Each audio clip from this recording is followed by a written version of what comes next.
ये 10 लक्षण भगवत प्राप्ति करने वाले उपासक के हृदय में जागृत हो जाते हैं। बहुत ध्यान से सुनना। ये 10 लक्षण जब प्रकट होने लगे तो जान लेना कि अब हमारा परम सौभाग्य उदय होने जा रहा है। बस हम भगवत साक्षात्कार के नजदीक हैं।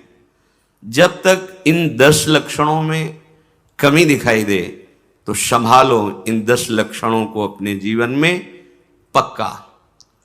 इन 10 का पूर्ण होना मतलब भगवत साक्षात्कार होना। धृति क्षमा दमोस्तेयम शौचमिंद्री निग्रह धीर विद्या सत्यम क्रोधो दशकम धर्म लक्षणम। पहला है धृति। धृति माने किसी भी प्रकार का कोई भी अपमान, तिरस्कार, निंदा, परिस्थिति, विपरीतता आपके मार्ग में आवे पर आपकी स्वीकृति पे अंतर नहीं होना चाहिए। इसे धृति कहते हैं। धृति ये बहुत आवश्यक है भगवत मार्ग के पथिक को। जो स्वीकृति की हुई है उस पे कोई विक्षेप नहीं पड़ना चाहिए। जो होना सो हो जाए, स्वीकृति नहीं बदलनी चाहिए। बस तुम्हारा ये यथा माम प्रपद्यन्ते तास तथैव भजाम्यहम्। कोई भी परिस्थिति, कोई भी विपरीतता, कोई भी अपमान हमारी स्वीकृति में अंतर नहीं डाल सकता। मृत्यु स्वीकार करना अच्छा है पर स्वीकृति पे अंतर नहीं आना चाहिए। वही स्वीकृति भगवत प्राप्ति करा देगी। गोस्वामी जी बाद में सब बातें कह रहे, पहले कह रहे बिगड़ी जन्म अनेक की अब ही सुधरे आज। हमारी धृति इतनी कमजोर है कि प्रतिकूलता के आभास मात्र में हम छोड़ देते हैं। प्रतिकूलता तो है ही नहीं, प्रतिकूलता के आभास, शायद प्रतिकूलता आ जाए, इससे हम भाग पड़ते हैं। ये कायरों का मार्ग नहीं है भगवत प्राप्ति। अज्ञान को छोड़िए। क्या तुम प्रभु को छोड़ दोगे तो दुखों से बच जाओगे क्या? जो कछ लिखा लिलाट दुख सुख देह संग भुगते गो जहां जाएगो या सिद्धांत अभंग। या सिद्धांत अभंग तजत क्यों धीरज प्राणी। यही धृति। तजत क्यों धीरज प्राणी वृंदावन परिहरे प्रिया प्रीतम रजधानी। स्वामिनी जी के महल को, स्वामिनी जी के चरण आश्रय को छोड़कर तुच्छ विषयों की तरफ कदम बढ़ा देना, स्वीकृति आपकी बहुत कमजोर है। बिगड़ जाएगा, ये जन्म बिगड़ जाएगा। पता नहीं किस युग में ये स्वीकृति का अवसर मिलेगा कि नहीं मिलेगा। कितना भी संकट आवे धैर्य नहीं छोड़ना। सब कुछ सहना है, राधा राधा कहना है। नियम बना लो, जीत जाओगे। काल पर भी विजय प्राप्त कर लोगे। विश्वास करो, ये मंत्र मान लो, सब कुछ सहना है, राधा राधा कहना, राधा राधा। आपको सराहेंगे, आपको चाहेंगे, आप जो मर्जी आवे सो करो। सराहेंगे आपको, कोसेंगे नहीं। आपको सराहेंगे और आपको ही चाहेंगे। हम आपसे तन मन प्राण सर्वस्व समर्पित करके प्रेम करते हैं। ये प्रेम मार्ग की बात। भगवत प्राप्ति करना है तो पहली बात है ये धृति। ये धैर्य रखो। ये नहीं देखा जाता, धैर्य नहीं दिखाई देता। धैर्य नहीं, जरा सा विचलता हुई भाग पड़े। कहां भागोगे? जिधर भाग के जा रहे उधर तो विचलता का समुद्र है। यहां तो विचलता तुम्हें अविचल स्थिति प्रदान करने के लिए है। यहां का भय तुम्हें निर्भय पद प्रदान करने के लिए है। और इस भय को स्वीकार करके भाग रहे हो तो महाभयावह प्रवाह है संसार का, बहते चले जाओगे। अभय होए जो तुम्हें डेराई। धृति।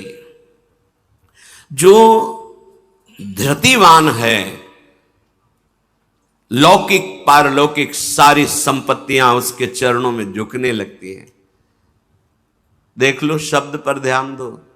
जो धृतिवान है, धैर्यवान है, हर कष्ट सहता है, तो आगे जो मार्ग है बोले लौकिक और पारलौकिक सारी संपत्तियां उसके चरण चूमती हैं, क्योंकि वो धैर्यवान है।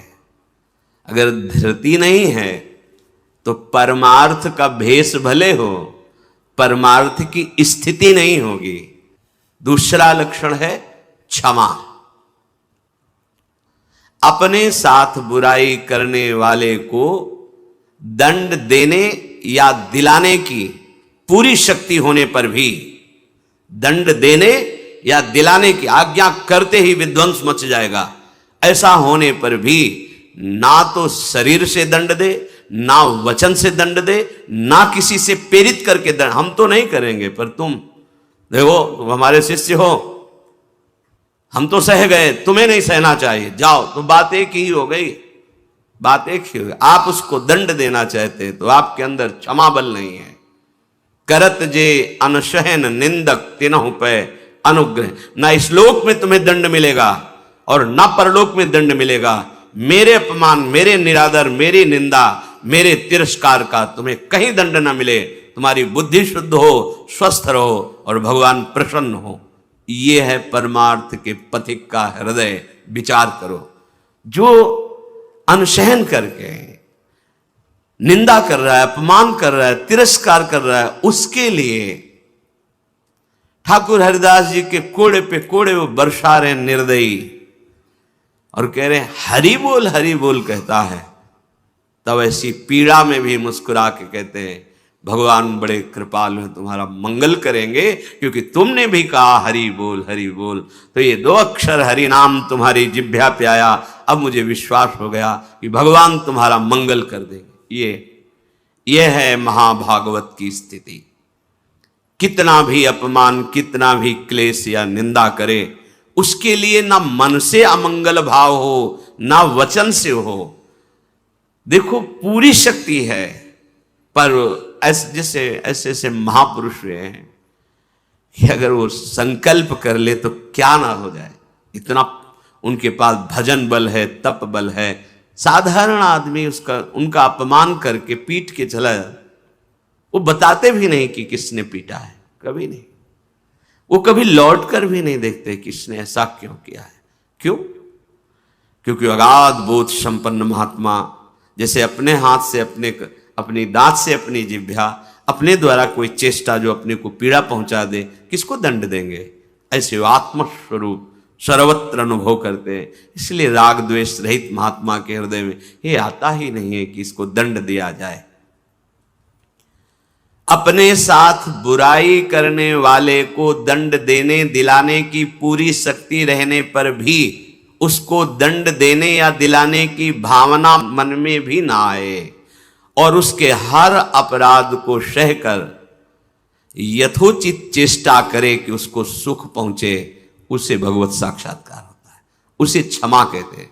श्रीपाद प्रबोधानंद जी ने भी कहा नीचापमानम शुद्धा। नीच शब्द इसलिए कि आप उससे महान हैं, आप उस पर शासन कर सकते हैं, आप उसको दंड दे सकते हैं, पर उसके द्वारा किए हुए अपमान को सह गए। कैसे? अमृत मान करके। अमृत नीचा अपमान, जब कोई गाली दे, निंदा करे, अपमान करे, तब ये बात आवे भगवान इसका मंगल करे। ये भक्त हृदय होता है। अनुकूलता में तो सबको आशीर्वाद देने के लिए तैयार हो जाएगा। प्रतिकूल परिस्थिति में भगवत भाव युक्त हृदय होकर कोई अमंगल सोच भी उसके लिए न करना, ये होता है क्षमा। पहला धृति, दूसरा क्षमा, तीसरा है दम। दम कहते हैं इंद्रियों को विषयों से हटाकर प्रभु में लगाना। ये भगवत प्राप्ति के लक्षण वाले महापुरुष का जो भाव है। दम, दमन करना। हमारी इंद्रियां बहिर्मुख होकर भोग भोगना चाहती हैं, इनका स्वभाव बन गया है। दुर्वासना मम सदा परिकर्षयन्ति।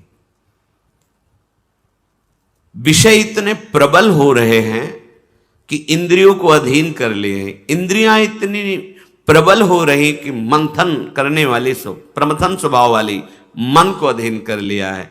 मन इतना प्रमथन स्वभाव वाला बुद्धि को अधीन कर लिया। अब बुद्धि विषय में सुख मान करके सब छूट दिए हैं, तो इंद्रियां मन विषयों में विचरण कर रहे हैं। जो भगवत प्राप्ति करने की लालसा वाला उपासक है वो दम रूपी सद्गुण से युक्त होता है। दम अर्थात दमन करना, इंद्रियों का दमन करना थोड़ा कठिन है। कामः संजायते क्रोधा, क्रोधा स्मृति विभ्रमा। जब हमारी कामना बन जाती है कि ये मैं भोग भोगूं और उसमें बाधा पड़ती तो क्रोध आ जाता है। बस ये कामना संकल्प न बनने पावे तो बहुत जल्दी निवृत्त हो जाएंगे। संकल्प बनने का समय हम देते हैं। जब कोई भी इंद्री का विषय आकर्षित होता है तो मन उसको विस्तार से सुख का, भोगा हुआ सुख या सुना हुआ या दृश्य में आया हुआ भोगने की लालसा, और आप अपने भगवत विस्मरण कर दिए और उसमें तन्मय हुए, संकल्प बना, गड़बड़ हो गया। अब परमार्थ से भ्रष्ट कर देगा, आज नहीं तो कल।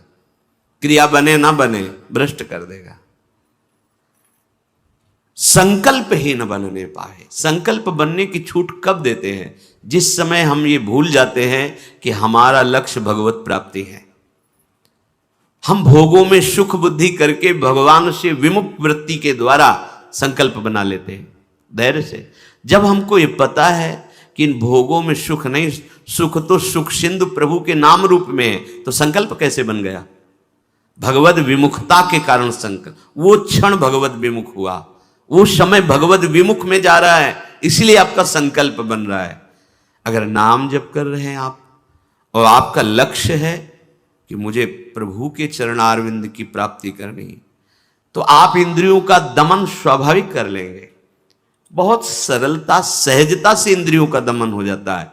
हमारी स्वीकृति ठीक नहीं है, इसलिए जैसे एक दिन एकांतिक में चर्चा हुई थी, आप वैष्णव हैं, आप भगवत दासत्व के चिन्हों से युक्त हैं, आप भगवत प्राप्ति का मार्ग स्वीकार किए हो, चाहे गृहस्थ हो चाहे विरक्त। अब आपके सामने मांस परोसा जाए, आप खाएंगे? बिल्कुल ना, अंदर से ना बाहर से चेष्टा ही नहीं होगी। क्यों? क्योंकि आपकी स्वीकृति नहीं है। ठीक है, मदिरा ना अंदर से ना बाहर से स्फुरण ही नहीं होगा उसको पाने का। क्यों? आपके अंदर स्वीकृति नहीं। लेकिन बेविचार, मैथुन, गंदी बात, क्या आपकी ऐसी स्वीकृति है जैसे मदिरा और मांस के प्रति है तो उसी पंक्ति में, पर आपने इसके लिए स्वीकृति छोड़ दी, आपने इसकी गुंजाइश रख ली। अब आप गिर जाएंगे, आपकी इंद्रियां आपको गिरा देंगे। दूसरे की जरूरत नहीं, आपका मन ही आपको परेशान कर देगा, भ्रष्ट कर देगा। क्या आपकी ऐसी स्वीकृति है? और है तो आप बोलो, आपके सामने मांस परोसा जाए, मदिरा रखी जाए, तो क्या अंदर से स्फुरण होगा? स्फुरण ही नहीं होगा। आप देख लो ना, स्फुरण ही नहीं होगा और आपकी भौं चढ़ जाएगी। आपको पता नहीं आपकी क्या, या तो उठ के चल देंगे, बिल्कुल संभाषण भी नहीं करेंगे। ऐसा ही जो शास्त्र विरुद्ध आचरण है, सबके प्रति क्यों नहीं हो रहा? जो हमारे शास्त्रों में भगवत प्राप्ति के विरुद्ध आचरण बताए गए, आप उनको एक लाइन में ही बताया गया है, आप उन शब्दों में दो को तो मान लिए, त्याज्य, स्वीकृति ही नहीं उनके प्रति कि हम वैष्णव हैं, भगवत दास हैं। तो फिर व्यभिचार, मैथुन, ये गंदी चेष्टाएं, इसको उस पंक्ति में क्यों आप स्वीकृति में रख लिए? आपने स्वीकृति की है, और यदि आपकी स्वीकृति वैसे है तो आप बोलो कैसे हो सकता है? वो दो बातें जो बोली कैसे आप स्वीकार नहीं कर सकते? प्रार्थना करने पर, एकांत में मिलने पर भी आप उन वस्तुओं का सेवन नहीं करेंगे क्योंकि आपकी स्वीकृति नहीं। ऐसे ही स्वीकृति आपकी भगवत प्राप्ति की है तो उसमें बाधक है, फिर आप उस बाधक क्रिया को, बाधक चेष्टा को एकांत में क्यों करते हैं? अपना नाश क्यों करते हैं? ये इंद्रियां और मन मिलकर आपको स्वरूप विस्मृति के गर्त में डालती जा रही। जितना भोगों में सुख का अनुभव करोगे उतने ही आत्मस्वरूप की विस्मृति के गर्त में चले जाओगे। भगवत विस्मृति। काम संजायते क्रोधा, क्रोधा स्मृति विभ्रमा, स्मृति भ्रंशात बुद्धिनाशो, बुद्धिनाशात प्रणश्यति। भगवत प्राप्ति के लिए दमन करना सीखे इंद्रियों का। चौथा, अस्तेय, चोरी का स्वभाव ना होना, मन से, वाणी से, शरीर से किसी भी प्रकार की चोरी ना करना। फूल लेने जा रहे हैं प्रभु, जनक जी के यहां निमंत्रण में आए हैं, विश्वामित्र जी को आमंत्रित किया गया है। फूल केवल है, कोई और वस्तु नहीं है। पर आप देख लीजिए उस प्रसंग में प्रभु मालियों से पूछते हैं, क्या मैं अपने गुरु सेवा के लिए कुछ पुष्प ले सकता हूं? स्वीकृति दी। हमारा स्वभाव बिगड़ गया है, बहुत सावधानी की जरूरत है। सोचते हैं कि हम चोरी करके दूसरे का धन, दूसरे का सुखी हो जाएंगे, कभी नहीं होगे। अधर्माचरण करने वाला कभी, आपको थोड़ी देर हर्ष होगा, हर्ष शोक में परिणित हो जाएगा, शोक भयानक दुख पैदा कर देगा। बहुत सावधान, सिद्धांत को समझो और भगवत मार्ग में चले हो तो ऐसा होना ही नहीं चाहिए किसी भी तरह से। और ये वस्तु बहुत अच्छी लग रही है, लेकिन नहीं, आज जो हमारी व्यवस्था कर रहा है कल व्यवस्था, हम व्यवस्था के लिए भगवत मार्ग में आए क्या? हम तो भगवत आनंद के लिए आए हैं। शरीर और मन प्राण उनको समर्पित है, वो जाने। किसी भी तरह की मन से, वाणी से, शरीर से चोरी नहीं होनी चाहिए। दूसरे की बात हम सुनी तो सुन करके उसे अनुभव उतारे, सुन के उसको दूसरों को बोलकर प्रभावित कर लेना, यह भी चोरी हो गई। महापुरुषों की बात, अमुक संत ने अमुक बात कही है, हम सब मिलकर उस पर चले भगवदानंद का अनुभव करने के लिए। अगर हम उस बात का केवल प्रयोग करते हैं दूसरे को प्रभावित करने के लिए और वासनाओं की पूर्ति के लिए, यह भी चोरी है। वो बात हमारे अंतःकरण को भगवदाकार करने के लिए है। सत्संग में उस बात को इसलिए कहते हैं कि वो बात हम सब धारण करें और भगवदानंद को प्राप्त हो। किसी भी तरह का मन में या तन में या वचन में ये छुपाव भाव, ये चोरी भाव, हम चाहते कुछ हैं और वाणी से कुछ बोल रहे हैं, वो ठीक नहीं है। अस्तेय, बिल्कुल छुपाव का भाव, चोरी का भाव नहीं होना चाहिए, न मन से, न वाणी से, न शरीर। भगवत प्राप्ति करने वाला उपासक जो मन में होता है वही वाणी में होता है, वही चेष्टा में होता है, तीनों में एक होगा। और जो विषयी जीव होता है उसके मन में कुछ और होता है, वाणी से कुछ और बोलता है, चेष्टाएं कुछ अलग दिखती है, ये ठीक नहीं है। जो मन में एक, वचन में एक, आचरण में वही, तीनों का मिलान कर लो, वही होता है अस्तेय। पहला था धृति, दूसरा क्षमा, तीसरा दम, चौथा अस्तेय, पांचवा है शौच। शौच कहते हैं पवित्रता को। उपासक को बाहर और भीतर दोनों से पवित्र होना चाहिए। अब सुंदरता बढ़ रही है लेप आदि से, वैसे पवित्रता नष्ट हो रही है, पवित्रता नहीं मिलेगी। शौचाचार का ज्ञान ही नहीं है, पशुता बढ़ रही है, पशुता। वही जूते पहन करके लघु शंका गए हैं, अवसर लगा तो उसी में शौच हुआ है, और वही जूते पहन करके भोजन पा रहे हैं, तो बुद्धि क्या हुई? पशुता आ गई, राक्षसीपना आ गया। आहार के समय पूज्य भाई जी महाराज और ग्रंथों में और बड़े संतों से बहुत पवित्र विचार होने चाहिए उस समय। खास करके आहार के समय तो आपको बहुत सावधान रहना है, क्योंकि जैसे भाव में आहार पा रहे हो उसी का वो बढ़ावा कर देगा। पवित्र आहार, पवित्र चिंतन करते हुए, इसलिए पहले भगवद अर्पित किया जाता है, एक एक कवल नाम जप करते हुए। बहुत सुंदर 24 घंटे उसका देखना प्रभाव बहुत सुंदर पड़ेगा। बाहर आपका शरीर पवित्र होना है, उसके लिए दिनचर्याएं हैं, पवित्रता का निर्वाह, बहुत सावधानी। अब देखो ऐसे लोगों के आचरणों का अनुकरण किया जाता है जो शौच होकर जल ही नहीं लेते, वैसे ना क्या कहते हैं उसे, हाँ टिश्यू पेपर, वाह। आचरण बिगड़ते हुए पशुता में बदल गए, जैसे पशु ने सोच के चल दिए। अरे भाई, मनुष्य शरीर मिला है पवित्र, मतलब बुद्धि काम नहीं कर, उसे बड़ा माना जाता है। शौच होकर के पवित्रता ना करना बड़े आदमी हैं। वाह, आचरण पवित्रता है ही नहीं। कैसे तुम भगवत चिंतन अखंड कर लोगे? कैसे तुम्हारे सदविचार आवेंगे? बाहरी और भीतरी दोनों पवित्रता चाहिए।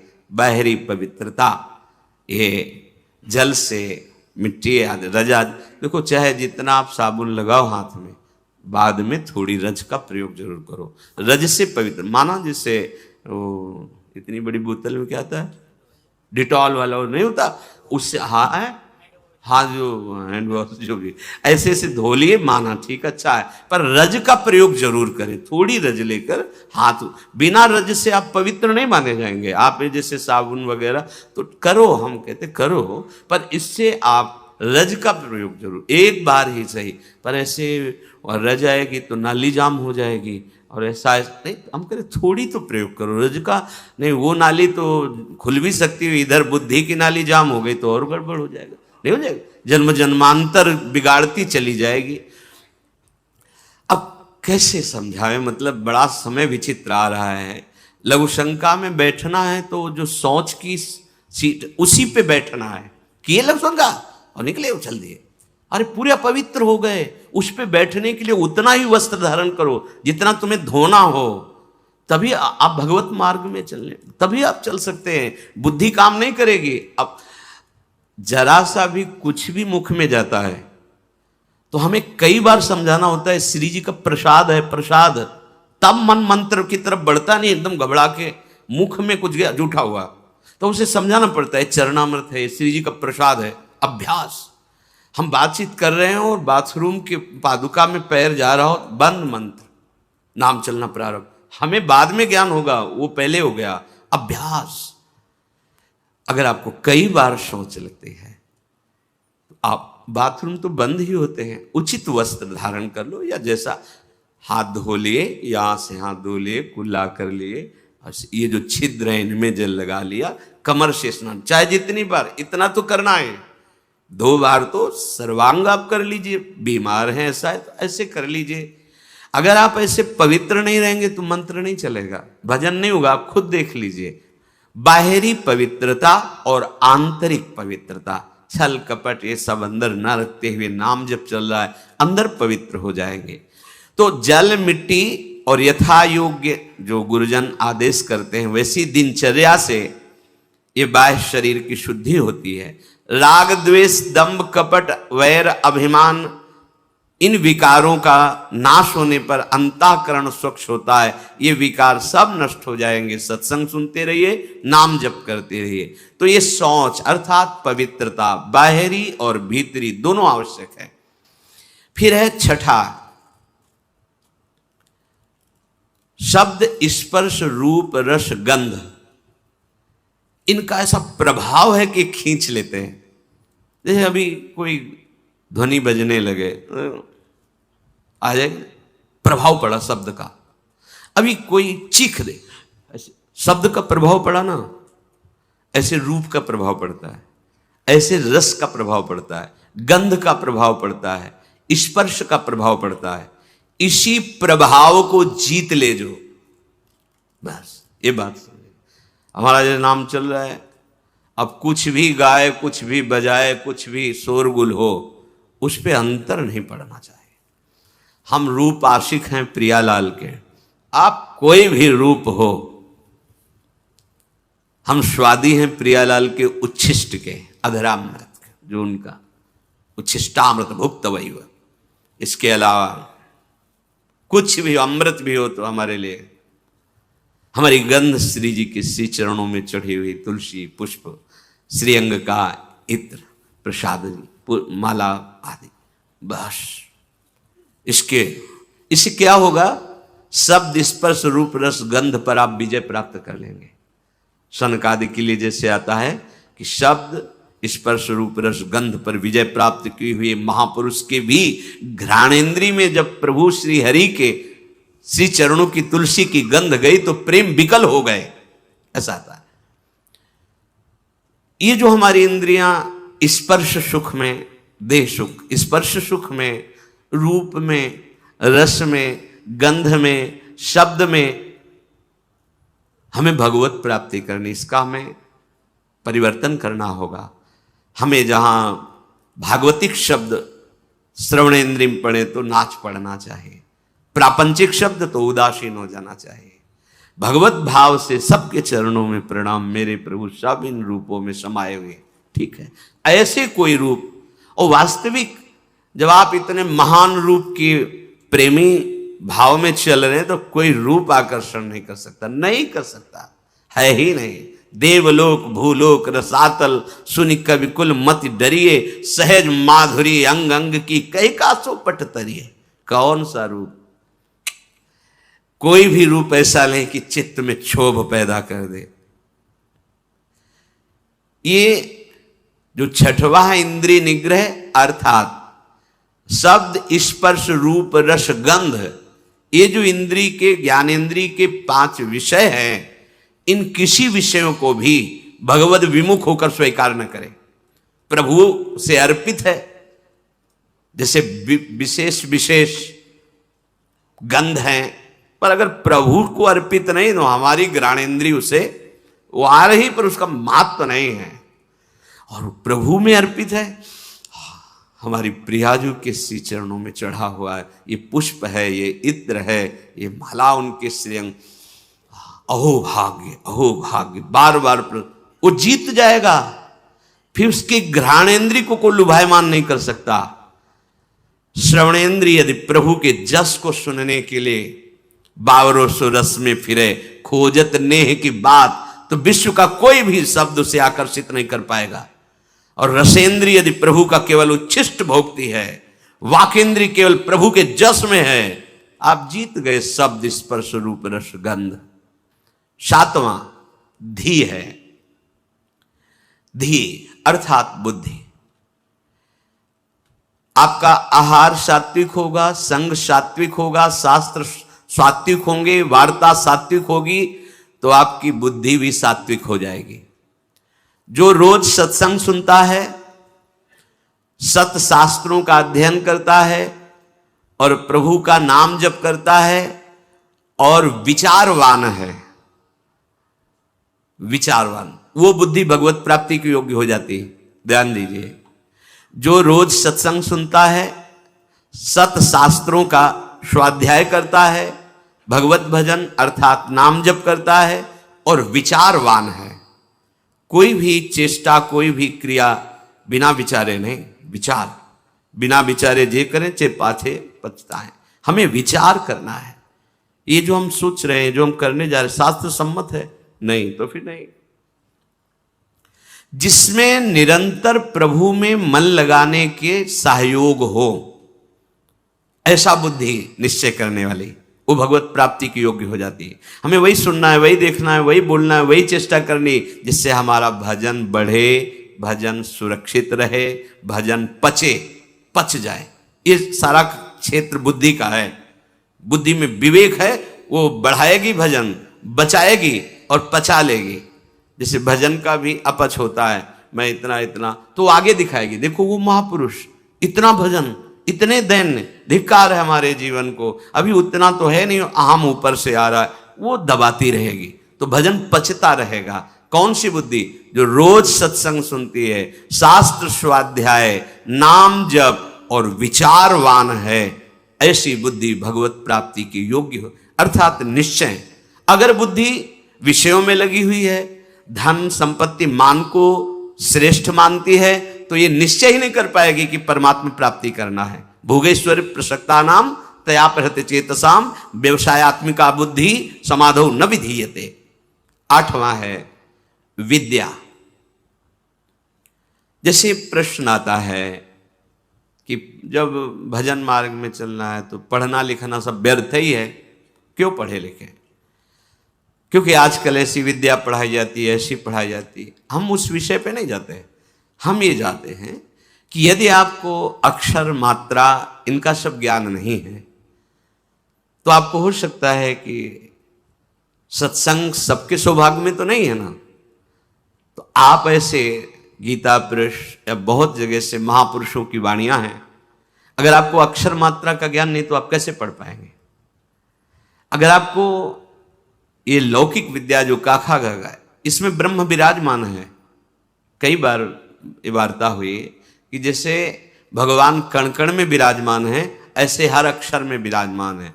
आ ब्रह्म का स्वरूप माना गया है। का, खा, गा, घा, आ निकलता है ना, ज्ञा तक निकलता है।